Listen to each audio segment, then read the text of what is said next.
दोस्तों, दिल्ली टेस्ट का तीसरा दिन पूरी तरह उतार चढ़ाव से भरा रहा। पहले 2 दिनों तक भारत का दबदबा साफ नजर आ रहा था। बल्लेबाजों ने पहाड़ जैसा स्कोर खड़ा किया और गेंदबाजों ने वेस्ट इंडीज को झुका दिया था। लेकिन तीसरे दिन कहानी बदल गई। सुबह कुलदीप यादव के जादू से वेस्ट इंडीज ढाती दिखी, फिर भी शाम तक हालात पलट गए। जॉन कैंपबेल और शाई होप ने ऐसी साझेदारी निभाई जिसने मैच की दिशा ही बदल दी। ये दिन दिखाता है कि क्रिकेट में कब कौन पलटवार कर दे, कोई नहीं जानता। जी हाँ, इस वीडियो में हम आपको आज के खेल का पूरा हाइलाइट्स बताएंगे, तो वीडियो को अंत तक जरूर देखें। और अगर टीम इंडिया के फैन हो तो वीडियो को एक लाइक जरूर करें। इस वीडियो का लाइक टारगेट है 1000 लाइक। पहले दिन भारतीय बल्लेबाजों ने जैसे वेस्टइंडीज के गेंदबाजों की परीक्षा ले ली हो। यशस्वी जायसवाल ने अपने अद्भुत अंदाज में एक और शानदार पारी खेलते हुए 175 रनों की बेमिसाल पारी खेली। दूसरी ओर कप्तान शुभमन गिल ने अपनी परिपक्वता दिखाते हुए नाबाद 129 रन बनाए और टीम को एक विशाल स्कोर की ओर ले गए। साई सुदर्शन ने एक बार फिर अपने क्लास की झलक दिखाई और 87 रन बनाए। वहीं नीतीश रेड्डी ने 43 और ध्रुव जुरैल ने 44 रन बनाकर टीम को मजबूती दी। इन सब के योगदान से भारत ने 5 विकेट पर 518 रन बनाकर अपनी पारी घोषित कर दी। एक ऐसा स्कोर जो वेस्टइंडीज के हौसले तोड़ने के लिए काफी था। वेस्टइंडीज की गेंदबाजी में बस वॉरिकन ही थोड़ा असरदार दिखे, जिन्होंने 3 विकेट लेकर टीम को कुछ राहत दी। दूसरे दिन जब उनका टॉप ऑर्डर मैदान पर उतरा तो शुरुआत से ही भारतीय गेंदबाजों का दबदबा दिखाई दिया। वेस्टइंडीज की पहली पारी जैसे रेत की दीवार हो जो धीरे धीरे गिरती चली गई। दिन के अंत तक उन्होंने 4 विकेट पर 140 रन बनाए थे और अब भी भारत से 378 रन पीछे थे। तीसरे दिन जब दोनों टीमें मैदान में उतरी, वेस्टइंडीज के लिए क्रीज पर शाई होप और टेविन इमलाच मौजूद थे। उम्मीद यही थी कि ये दोनों थोड़ी मजबूत साझेदारी करेंगे और टीम को कुछ राहत देंगे। लेकिन भारतीय टीम के इरादे साफ थे, जल्दी से जल्दी पारी समेटनी है और फॉलो ऑन का मौका पाना है। कप्तान शुभमन गिल ने गेंदबाजी की शुरुआत जसप्रीत बुमराह और कुलदीप यादव से करवाई। बुमराह अपनी लाइन और लेंथ पर सटीक थे, लेकिन शुरुआती ओवरों में दोनों बल्लेबाजों ने उन्हें सम्मान दिया। वहीं दूसरी ओर कुलदीप यादव ने आते ही वेस्टइंडीज को उलझाना शुरू कर दिया। उनकी गेंदें हवा में तैर रही थीं, कभी अंदर की ओर मुड़ती तो कभी बाहर निकल जाती। और फिर वो पल आया जिसकी भारतीय फैंस को इंतजार था। कुलदीप ने अपनी एक फ्लाइटेड डिलीवरी फेंकी जो हल्की सी बाहर की ओर ड्रिफ्ट हुई। शाई होप ने सोचा गेंद अंदर आएगी। वो आगे बढ़े और उसे ब्लॉक करने की कोशिश की, लेकिन गेंद ने धोखा दिया। सीधी जाती हुई ऑफ स्टंप से टकराई। 96 रन बनाकर शाई होप आउट हुए। वेस्ट इंडीज का स्कोर अब 156 पर 5 विकेट हो चुका था। अगले ही ओवर में कुलदीप ने एक और करिश्मा कर दिखाया। इस बार शिकार बने टेविन इमलाच। गेंद पैरों के सामने लगी, अंपायर ने उंगली उठा दी। इमलाच ने रिव्यू लिया, लेकिन रिप्ले में साफ दिखा बॉल सीधी मिडिल और लेग पर जा रही थी। इमलाच 21 रन बनाकर लौटे और कुलदीप ने लगातार 2 ओवर में दोनों ओवरनाइट बल्लेबाजों को चलता कर दिया। वेस्ट इंडीज का स्कोर अब 6 विकेट पर 163 रन था और ड्रेसिंग रूम में सन्नाटा पसरा हुआ था। तीसरा शिकार के लिए ज्यादा देर तक इंतजार नहीं करना पड़ा। कुलदीप ने क्लासिक लेग ब्रेक डाला। बल्लेबाज जस्टिन ग्रीव्स ने रिवर्स स्वीप की कोशिश की, लेकिन गेंद सीधे पैड पर जा लगी। अंपायर ने उंगली उठा दी। ग्रीव्स ने ना रिव्यू लिया ना पीछे मुड़े। वो जानते थे ये गेंद स्टंप से टकराने वाली है। ग्रीव्स 18 रन बनाकर पवेलियन लौटे और 174 रन पर 7वां विकेट गिर चुका था। कुलदीप के कहर के बाद मोहम्मद सिराज भी पीछे क्यों रहते। उन्होंने अपनी तेज गेंदबाजी से अगला झटका दिया। वॉरिकन उनके सामने थे। सिराज ने ऑफ स्टंप के बाहर पिच की और गेंद अंदर की ओर आई। वॉरिकन का फुटवर्क पूरी तरह गायब था। बल्ला शरीर से दूर और अंदर की एज लगकर गेंद स्टंप से जा टकराई। वॉरिकन का विकेट गिरते ही वेस्टइंडीज का स्कोर 175 रन पर 8 विकेट हो गया था। अब लगने लगा था कि पारी जल्दी खत्म होगी और भारत उन्हें फॉलो ऑन के लिए मजबूर करेगा। लेकिन कई बार जब सब कुछ खत्म होता दिखता है, तभी कोई जोड़ी मैदान पर टिक जाती है और कहानी बदलने लगती है। ऐसा ही कुछ हुआ एंडरसन फिलिप और खैरी पियरे के बीच। दोनों निचले क्रम के बल्लेबाज थे, लेकिन जिस धैर्य और समझदारी से उन्होंने भारतीय गेंदबाजों का सामना किया, वो काबिले तारीफ था। धीरे धीरे दोनों ने स्कोर आगे बढ़ाया। पहले 180, फिर 190, फिर 200 पार। धीरे धीरे वेस्ट इंडीज के ड्रेसिंग रूम में भी राहत का माहौल बनने लगा। जो टीम सुबह ताश के पत्तों की तरह बिखर रही थी, अब वही 9वें विकेट की साझेदारी के दम पर संघर्ष कर रही थी। लंच ब्रेक तक एंडरसन फिलिप और खैरी पियरे दोनों 19-19 रन बनाकर नाबाद थे और टीम का स्कोर पहुंच चुका था 8 विकेट पर 217 रन। इस जोड़ी ने 42 रनों की साझेदारी कर भारतीय गेंदबाजों को परेशान कर दिया था। जब लंच का ब्रेक हुआ, भारतीय खिलाड़ी थोड़ा निराश दिखे। उन्हें उम्मीद थी कि वे वेस्टइंडीज को सुबह ही ऑल आउट कर देंगे और शायद फॉलो ऑन का मौका भी मिलेगा। लेकिन फिलिप और पियरे ने न सिर्फ भारत की रणनीति पर रोक लगा दी, बल्कि दिखा दिया कि अगर हौसला हो तो टेल एंडर्स भी दीवार बन सकते हैं। भारत ने सुबह के सत्र में 29 ओवर फेंके और 4 विकेट झटके, यानी नियंत्रण पूरी तरह उन्हीं के पास था। वेस्टइंडीज अब भी 301 रन पीछे था, लेकिन इन दो बल्लेबाजों ने इतना जरूर कर दिखाया था कि भारत को थोड़ा इंतजार करना पड़ेगा। दूसरा सेशन जैसे ही शुरू हुआ, मैदान पर कुछ खास होने का अंदाजा सभी को था। भारत को बस 2 विकेट चाहिए था ताकि वेस्टइंडीज की लंबी खींचती पारी का अंत किया जा सके, लेकिन सामने खड़े थे 2 जुझारू बल्लेबाज, हैरी पियरे और एंडरसन फिलिप।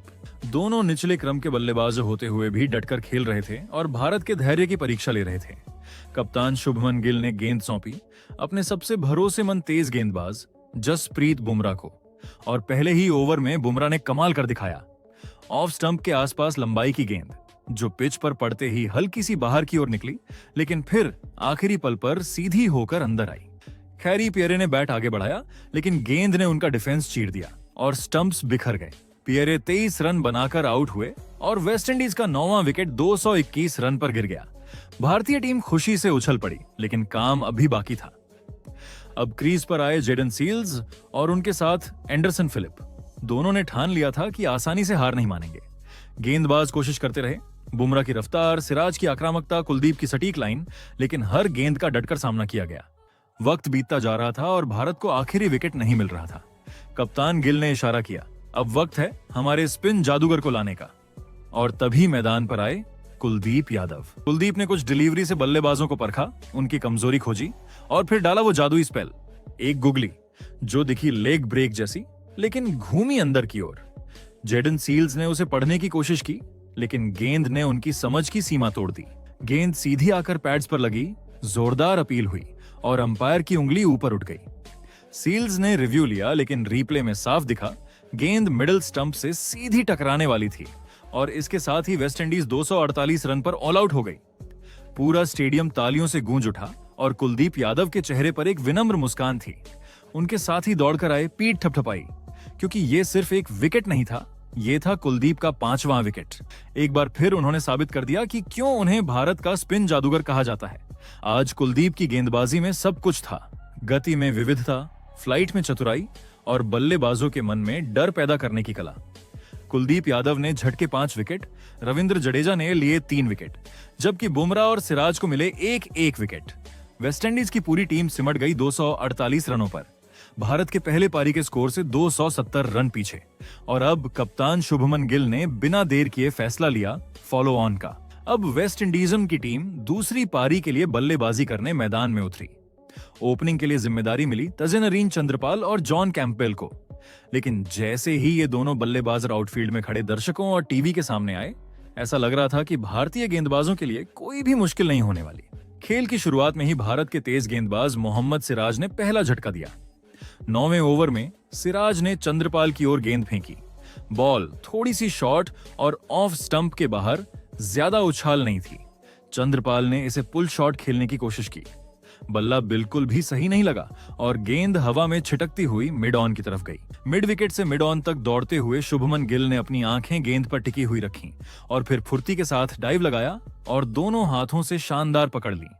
चंद्रपाल केवल 10 रन बनाकर आउट हुए और 17 के स्कोर पर वेस्ट इंडीज का पहला विकेट गिर गया। अब जॉन कैंपबेल के कंधों पर टीम की उम्मीदें आ गईं। कैंपबेल ने कुछ आत्मविश्वास पूर्ण शॉट्स खेले और लग रहा था कि वो इस पिच पर भारतीय गेंदबाजों को चुनौती देंगे, लेकिन मैदान पर हर चीज आसान नहीं होती। 15वें ओवर में वॉशिंगटन सुंदर ने अपनी पहली पारी की शानदार गेंदबाजी का सिलसिला जारी रखा। सुंदर ने इथनाजे की तरफ गेंद फेंकी। ये गेंद थोड़ी ड्रिफ्ट करती हुई अंदर आई। इथनाजे आगे बढ़े, लेकिन बल्ला सही समय पर नहीं लगा और फिर बस ओवर खत्म होते होते विकेट गिरा। ऑफ स्टंप फूट गया और इथनाजे केवल 7 रन ही बना सके। इस विकेट के साथ ही वेस्ट इंडीज ने अपना दूसरा विकेट गवा दिया और इसके साथ ही खिलाड़ियों ने टी ब्रेक के लिए मैदान छोड़ा। दोस्तों, इस पारी की शुरुआत वेस्ट इंडीजन के लिए बिल्कुल भी सुखद नहीं रही। सिराज और सुंदर की गेंदबाजी ने साफ कर दिया कि इस पिच पर भारतीय गेंदबाजों के लिए कोई खतरा नहीं। टी ब्रेक तक वेस्टइंडीज का स्कोर था 2 विकेट पर 35 रन। जैसे ही तीसरा सत्र शुरू हुआ, मैदान पर ऐसा लगा जैसे वेस्ट इंडीज ने अपनी पारी में नया जोश भर लिया हो। पहले 2 विकेट जल्दी गिरने के बावजूद जॉन कैंपबेल और शाई होप ने निर्णय लिया कि अब मैदान पर आक्रामक खेल दिखाया जाएगा। पहले ही ओवर में दोनों ने अपना इरादा साफ कर दिया। एक एक चौका जड़कर दोनों ने भारतीय गेंदबाजों को चेतावनी दे दी। मैच के आंकड़े धीरे धीरे बदलने लगे। वेस्ट इंडीज का स्कोर तेजी से बढ़ा और 50 रनों का आंकड़ा पार कर लिया। यह साझेदारी अब मैदान पर दिख रही थी कि टीम ने पिछली पारी की गलतियों को पीछे छोड़ दिया है और अब उनकी नजरें सिर्फ बढ़त बनाने पर हैं। लेकिन भारतीय गेंदबाजों ने भी हार मानने का नाम नहीं लिया। वॉशिंगटन सुंदर ने कैंपबेल को एक LBW आउट किया, लेकिन कैंपबेल ने तुरंत DRS लिया। रिप्ले के दौरान पता चला कि गेंद बल्ले को छू गई थी। यही नहीं, अगली गेंद पर भी सुंदर ने LBW की अपील की, लेकिन अंपायर ने नो आउट दिया। भारत ने DRS लिया और यकीन मानिए, अंपायर कॉल ने कैंपबेल की जान बचाई। इतना ही नहीं, सुंदर के अगले ओवर में फिर से वही नजारा दोहराया गया। LBW अपील हुई, अंपायर ने फिर नो आउट दिया और भारत ने DRS लिया। दोबारा अंपायर कॉल के कारण कैंपबेल बच गए। यह वाकई रोमांचक पल था। कैंपबेल ने इस मौके का पूरा फायदा उठाया। कैंपबेल ने अब अपने खेल को और धार दी। उन्होंने एक ओवर में कुलदीप यादव की गेंद पर एक शानदार छक्का और एक बाउंड्री झड़कर अपनी 50 रन की पारी पूरी की। यह वेस्ट इंडीज के इस सीरीज में पहला बल्लेबाज था जिसने हाफ सेंचुरी पूरी की। इस दौरान शाई होप ने भी अपने खेल से भारतीय गेंदबाजों पर दबाव बनाए रखा। सुंदर के एक ओवर में ही उन्होंने 2 चौके जड़ दिए। कैंपबेल और होप की साझेदारी अब 50 रन के आंकड़े तक पहुंच चुकी थी। यह साझेदारी अब दर्शकों को बता रही थी कि वेस्ट इंडीज अभी भी हार मानने के मूड में नहीं है। अगले ओवर में शाई होप ने कुलदीप यादव की गेंद पर लॉन्ग ऑन की दिशा में शानदार चौका झड़कर दर्शकों का रोमांच बढ़ा दिया। इस तरह वेस्ट इंडीज का स्कोर 100 रनों के पार पहुंच गया। मैदान पर अब एक नई लड़ाई शुरू हो गई थी। भारतीय गेंदबाज अब सोचने लगे कि इस आक्रामक जोड़ी को कैसे रोकें, लेकिन कैंपबेल और होप ने स्पष्ट रूप से दिखा दिया कि उनकी सोच बस रन बनाने और भारतीय गेंदबाजों पर दबाव बनाने की है। इस सत्र में वेस्ट इंडीज का खेल अब तक का सबसे आक्रामक नजर आ रहा था। इस आक्रामक साझेदारी के चलते भारत को अब रणनीति बदलनी पड़ी। गेंदबाजों ने लाइन और लेंथ में बदलाव किया, लेकिन दोनों बल्लेबाजों ने उसका भी सामना किया और रन जोड़े। भारत की टीम इस समय थोड़ी सी दबाव में थी। स्पिनर कुलदीप यादव और अन्य गेंदबाज विकेट लेने में असफल हो रहे थे। ऐसे में कप्तान शुभमन गिल ने गेंदबाजी में बदलाव किया और जसप्रीत बुमराह को आक्रामक गेंदबाजी के लिए उतारा। बुमराह ने अपनी तेज रफ्तार और सटीक लाइन लेंथ से वेस्ट इंडीज पर दबाव बनाने की कोशिश की, लेकिन कैंपबेल और होप की जोड़ी इसे आसानी से पार कर रही थी। दोनों बल्लेबाजों ने गेंदों को सहजता से खेला और रन बनाने की गति बनाए रखी। शाई होप ने एक ओवर में बुमराह को लगातार 2 चौके झड़कर भारतीय गेंदबाजों को आग में झोंक दिया। एक चौका ऑन साइड, दूसरा लेग साइड पर। यह दिखा रहा था कि उन्होंने पूरी तैयारी और आत्मविश्वास के साथ बल्लेबाजी की है। कैंपबेल और होप की साझेदारी 100 रन तक पहुंच गई। यह महत्वपूर्ण है कि यह पहली बार पिछले 7 साल में हुआ है जब वेस्ट इंडीज ने भारत में टेस्ट मैच में किसी पारी में 100 रनों की साझेदारी की हो। इस उपलब्धि ने मैदान पर भारतीय टीम को थोड़ा चिंतित कर दिया। भारत अब नकारात्मक रणनीति अपनाने लगा, यानी गेंदबाजी में थोड़ा रक्षात्मक रवैया दिखाया, जिससे रन रोकने पर ज्यादा ध्यान दिया गया। लेकिन इसके बावजूद वेस्ट इंडीज का स्कोर लगातार बढ़ता गया और उन्होंने 150 रन के पार जाकर अपनी पकड़ मजबूत की। यह भारतीय गेंदबाजों और कप्तान गिल के लिए चिंता का विषय बन गया। उन्होंने हर संभव गेंदबाजी और लाइन लेंथ को आजमाया, लेकिन दोनों बल्लेबाज कठिनाइयों का सामना करते हुए रन जोड़ते रहे। भारतीय कप्तान शुभमन गिल ने हर ओवर पर नजर बनाए रखी। उन्होंने कोशिश की कि किसी तरह इस साझेदारी को तोड़ा जाए। इस दौरान उन्होंने कई गेंदबाजी विकल्प आजमाए। स्पिनर और तेज गेंदबाजों को बारी बारी से गेंद डालने का मौका दिया, मगर किसी भी योजना से जल्दी सफलता नहीं मिली। दिन का अंतिम ओवर उन्होंने यशस्वी जायसवाल को दिया। जायसवाल ने अपनी अनुभव और सटीकता के दम पर इस ओवर में सिर्फ 3 रन दिए, लेकिन कोई विकेट नहीं निकाल पाए। यह पहली बार इस श्रृंखला में हुआ कि भारत को इतना स्पष्ट चुनौती का सामना करना पड़ा। तीसरे दिन के खेल के अंत तक वेस्ट इंडीज का स्कोर 2 विकेट पर 173 रन था। वे भारत से 97 रन पीछे हैं, लेकिन यह साझेदारी दर्शा रही थी कि वेस्ट इंडीजर्स अभी भी पूरी तरह से हार मानने के मूड में नहीं है। शाय होप 66 और जॉन कैम्बल 87 रन बनाकर नाबाद है। दोनों के बीच अभी तक 138 रनों की साझेदारी हो चुकी है। कुल मिलाकर तीसरे दिन का यह सत्र वेस्ट इंडीज के लिए पूरी तरह से संतोषजनक रहा। उन्होंने पहले 2 विकेट जल्दी खो दिए थे, लेकिन कैंपबेल और होप ने अपनी समझदारी, धैर्य और आक्रामकता के दम पर भारतीय गेंदबाजों को परेशान किया। दोस्तों, आप टीम इंडिया के आज के इस प्रदर्शन को 10 में से कितने नंबर दोगे? कमेंट जरूर करें।